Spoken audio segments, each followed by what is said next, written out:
Hello, my name is Mr. Levi. Welcome to Yappy Corporate. Today's date is the 10th of February, 2017, and this webinar is about how to expand basic sentences.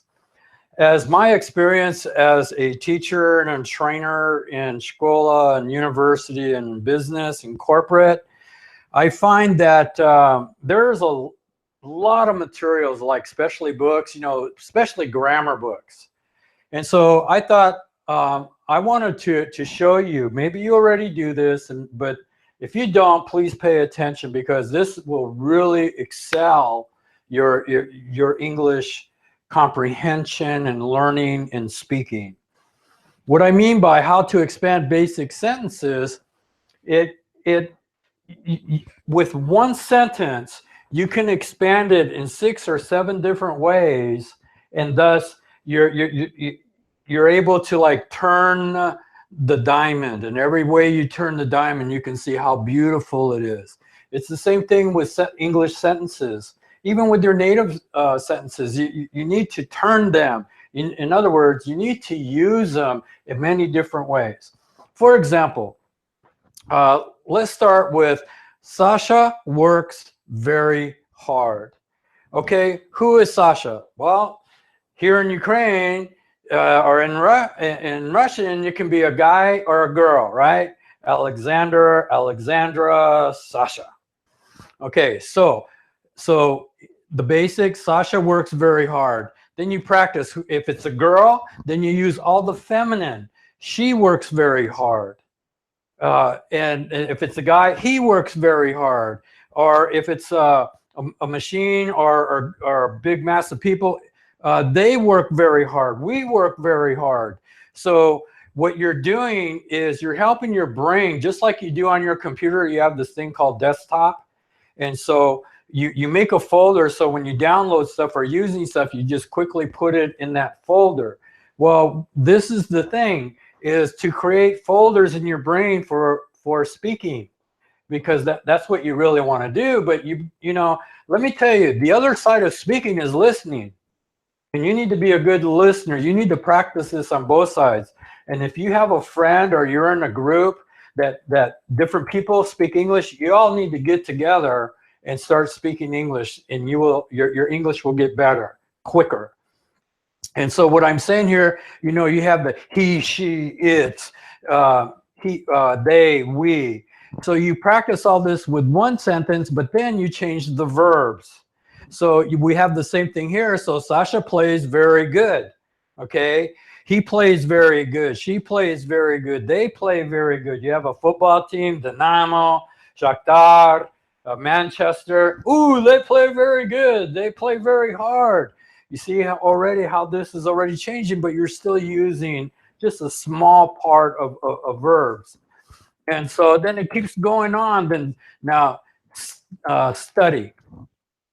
Or, excuse me, I want to clarify between works and work. They work very hard. You don't say they works very hard. That's a mistake. You only use work with they or we work very hard, and you use works for the person or the he, she, it. He works very hard. She works very hard. It works very hard. So you need to study this, and I challenge you. Language communication is really about verbs, and once you learn your verbs, you automatically will get into tenses. I played very hard yesterday. I played very good. I played very bad. Oh, they played really bad yesterday. See, it's past tense. And then if I'm trainer and I'm talking to a football team, we are going to play very hard tomorrow, because we're playing a very good team. You see how all this works? You need combinations. For example, you have a book. Well, let's take this book. Whatever book you have, you open it up, and there's all these one sentence, especially in grammar books, there's always one sentence, but there's always verbs. So I challenge you, get a yellow or a green highlighter, and you mark all the verbs on the page. Green is like go. Okay, it's like a signal. And so like here, this goes exactly with what I'm trying to show you. Here's all the long form and the short forms. For example, I will play, you will play, he will play, she will play, it will play, we will play, and then so on and so forth. You need to practice this, because if you're just learning one sentence at a time or one verb at a time, you're going really slow, okay? Now, if you are, don't get me wrong, in other words, it's like, I'm not criticizing you. I'm speaking about if you want to do more with little time. I spend a lot of time with my students about little time. I make them do the work. If they didn't do their home task, guess what? The first 30 minutes, they got to do it in the classroom. Why? Because each lesson is a step to the next one. But I hear this all the time, especially with business people. Oh, I don't have enough time. You know, I'm a mother. I'm a secretary. I got to do this and that. And I say, okay, I have to figure out a way. If they have 30 minutes, I got to give them a 30-minute quality study. I got to give them a home task that if they spend 30 minutes, they're going to get a lot from it. So I use a lot of associations. I'd like to do a webinar about how to study with associations with things around you every day. And so anyway, and then with vary. And then here, okay, here you have the verbs. The list can be hundreds, okay? But this is where the time is. It's like subject, verb, object. This is like the target, okay? In other words, I am shooting an arrow at a target, and so when I let go of the arrow, see, I'm aiming, but when I let go, the arrow is flying, and then it hits the target. So think like that when you're speaking, that you're going to, you have something, and once you let it go, the action, the verb is going to go somewhere, and it's going to end up at the target or at the end. So it's very, very basic, but this can get really complicated. But let me tell you a secret, okay? I have this, how do I say it? I call it a language umbrella or a lesson umbrella. It's very simple, like this, okay? And here it is. It's short, simple, smart. Everything is in that order: short, simple, smart. Some people, they want, if you want a lot of vocabulary, that's really good. If you're going to become a teacher or a lawyer, that vocabulary is very, very, very valuable. But if you're just being basic and above average, then you don't need so much vocabulary. But when you're learning, how can I say this?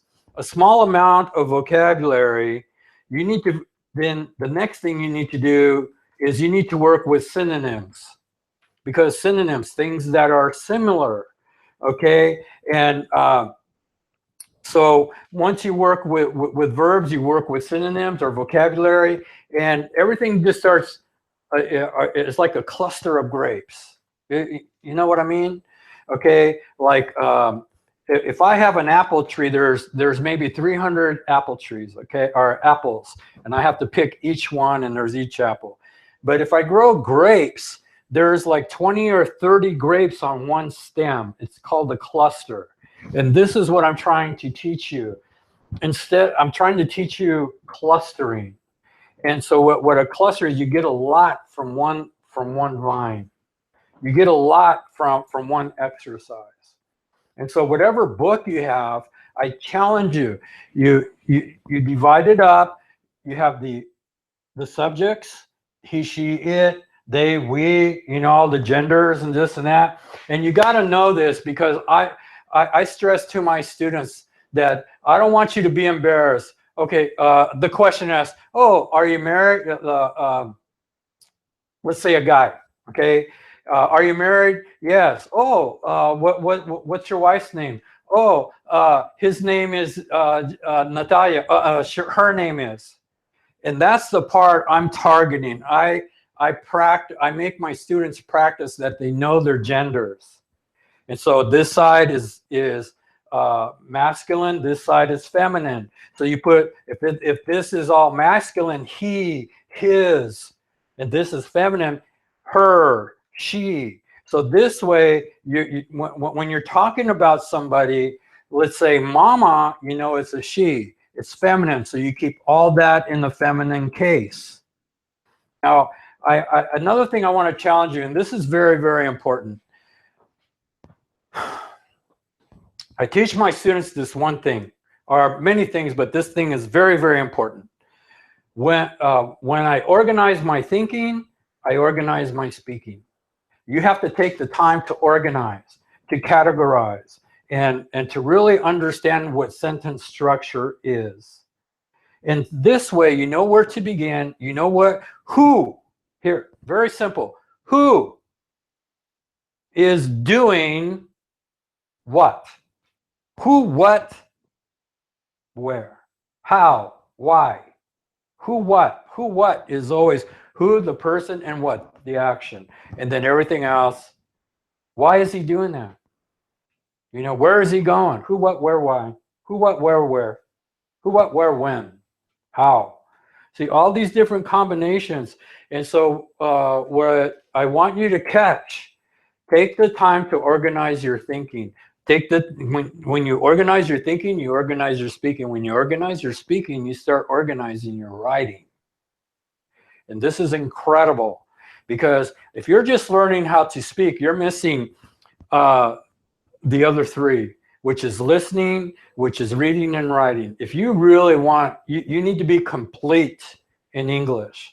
And that means you need to be very good at all four. Because what good is it for you to speak if you do not comprehend what you're listening to? You don't comprehend what you're reading, okay? Or when you're trying to communicate, to write. Writing is the extension of your brain in your mouth through your fingertips on the keyboard. So with this basic thing here, and there are several other webinars I really want to do and look forward to, because right now I'm just showing you the basics. But maybe very soon in a webinar, I'll show you how you take the basics and then it becomes very, how do you say, academic. It becomes very with style.